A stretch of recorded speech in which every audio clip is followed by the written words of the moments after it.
Positive ओरा से परिपूर्ण और साथ ही साथ कभी हार न मानने वाली सिंह राशि का हार्दिक अभिनंदन है इस खास कार्यक्रम में, जहां हम जानने वाले हैं जून 2025 के इस खास कार्यक्रम को। आज एक ऐसा समय है जहां पर अब कुछ बड़े काया पलट होने की स्थिति है। एक तरफ तो नए मंत्रिमंडल का गठन हो चुका है। पिछले महीने हमने देखा था देवगुरु बृहस्पति, शनि, राहु, केतु जैसे बड़े ग्रह अपना अपना गोचर परिवर्तन अर्थात स्थान परिवर्तन कर चुके हैं। अब इस महीने स्वयं आपकी राशि के स्वामी सूर्य, बुध और मंगल के साथ साथ शुक्राचार्य भी अपने गोचर परिवर्तन को अंजाम देंगे। क्या कुछ निकल करके आएगा, आइए समझते हैं। इस महीने के शुरुआत में ही केतु आपको आपके राशि पर ही मिलेंगे। केतु ईश्वर की आराधना है, ईश्वर की कृपा है। आप इस समय पर ईश्वर से जुड़ते हैं, स्पिरिचुअल होते हैं, आध्यात्मिक क्षेत्र पर उन्नति प्राप्त करते हैं। धन भाव की स्थिति यदि समझें तो धन भाव के स्वामी बुध ठीक 6 तारीख का समय आएगा जब अब ये अपने शुक्र की राशि को छोड़ करके स्वयं इनकम के भाव पर, लाभ के घर पर बुध चले जाएंगे। अब यहां पर गुरु और बुध एक संग हो गए, अर्थात धन की स्थिति खास तौर पर 6 तारीख के बाद एक विशेष अंजाम को प्राप्त होगा, जहां पर धन लाभ का अवसर हम प्राप्त कर पाते हैं। तो वहीं पर स्वास्थ्य के दृष्टिकोण से सूर्य जो कि अभी दसम भाव पर है, कर्म क्षेत्र पर है, आप इस समय पर ज्यादा कार्य कर पाते हैं और एक अच्छे परिणाम को तब प्राप्त करते हैं जब 15 तारीख का दिन आता है और सूर्य देवगुरु बृहस्पति के संग इनकम भाव पर चले जाएंगे। अर्थात आपका जो प्रयास होगा वो लाभकारी प्रयास होगा। आप जो कार्य करेंगे उस पर लाभ की संभावना ज्यादा बढ़ जाएगी, क्योंकि सूर्य अपने मित्र की राशि पर मित्र के संग मौजूद रहेंगे। ठीक समझते हैं चतुर्थ भाव को। चतुर्थेश बनते हैं मंगल। यदि पिछले कुछ दिनों को देखा जाए तो ठीक 4 से 5 महीना हो गया, मंगल एक बार अपने शत्रु की राशि बुध की राशि पर, मिथुन राशि पर प्रवेश करते हैं, तो वहीं पर ये नीच अवस्था पर भी आ जाते हैं 12वें घर पर। यदि मानसिक अशांति को हमने देखा है तो अब एक ऐसा समय है मंगल जहां पर प्रवेश करेंगे 6 तारीख को, ठीक प्रवेश हो जाएगा इनका कहीं और नहीं, आपकी अपनी राशि पर।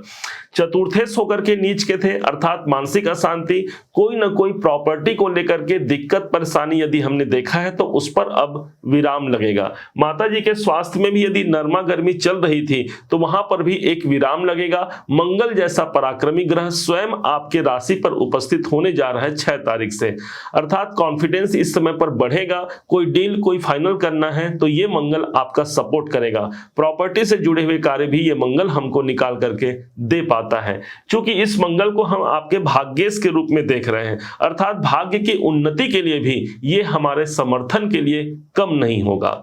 पंचम भाव को देखा जाए तो इसके स्वामी बनते हैं गुरु, और गुरु स्वयं 11वें घर से अपनी दृष्टि प्रदान कर रहे हैं। तो जो विद्यार्थी है शिक्षा प्राप्त कर रहे हैं तो गुरु की दृष्टि न सिर्फ इस महीने बल्कि आने वाले 5 महीने तक इनका प्रभाव रहेगा, अर्थात डिसीजन अच्छा होगा। विद्यार्थी वर्ग के लिए एक अच्छे ज्ञान की वो प्राप्ति करते हैं, उनका मन एक जगह लग पाता है और अपने कार्य को वो आगे बढ़ा पाते हैं।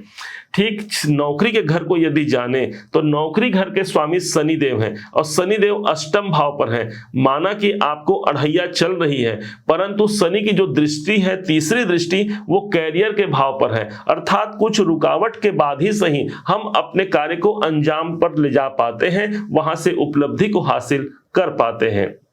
राहु जैसा ग्रह हमको सप्तम भाव पर बैठा है। जो व्यापारी वर्ग है उनके लिए ये राहु किसी वरदान से कम नहीं, क्योंकि दसम से दसम होने के कारण सप्तम भाव ही हमारा कैरियर है। इसलिए कर्म क्षेत्र पर राहु का स्थान प्राप्त करना, अब वो बंदिशें नहीं रही, अब वो रुकावटें नहीं रही, हम अपने प्रगति पथ पर आगे बढ़ पाते हैं। ये राहु का प्रभाव है सप्तम भाव पर।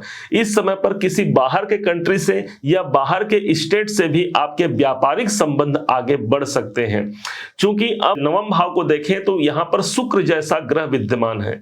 शुक्र के अंदर सौंदर्यता होती है, जो कि पूरे इस महीने 29 तारीख तक हमको भाग्य भाव पर मिलेगा। भाग्य में सौंदर्यता अर्थात शुक्राचार्य मौजूद रहेंगे।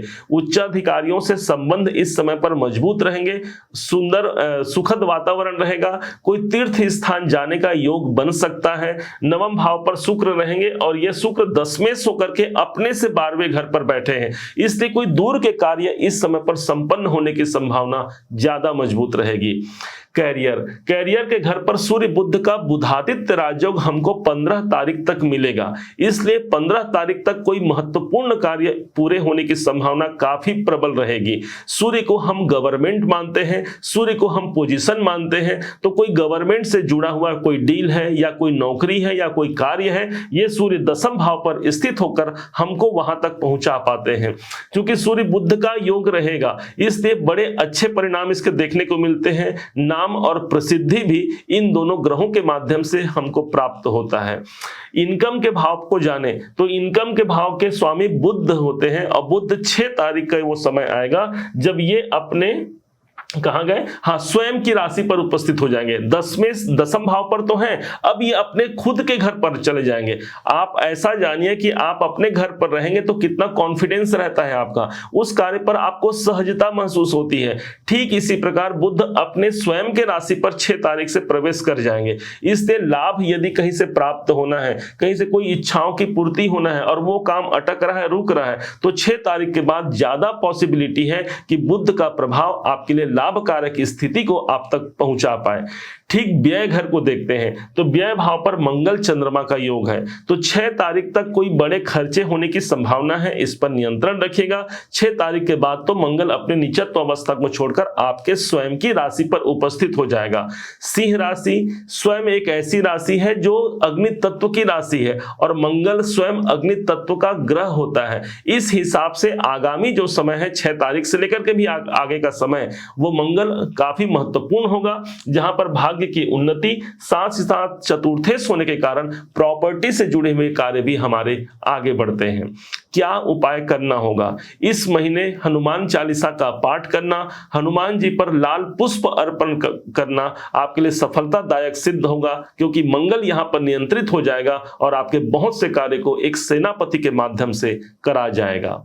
उम्मीद है आप सबने इसे समझा, आप सबने इसे जाना है। यदि आपने इसे समझा है, जाना है, मेरे समझाने का प्रयास यदि आपको सार्थक लगा हो, मेरे समझाने का तरीका यदि आपको सार्थक लगा हो, तो हर बार की भांति इस बार भी अपना प्यार भरा लाइक और कमेंट करना कभी मत भूलिएगा। और हाँ, यदि अभी तक आपने चैनल को सब्सक्राइब नहीं किया है, सब्सक्राइब जरूर कीजिएगा। पुनः एक बार फिर आप सभी का दिवस बहुत मंगलमय हो, इन्हीं शुभकामनाओं के साथ। जय श्री राम।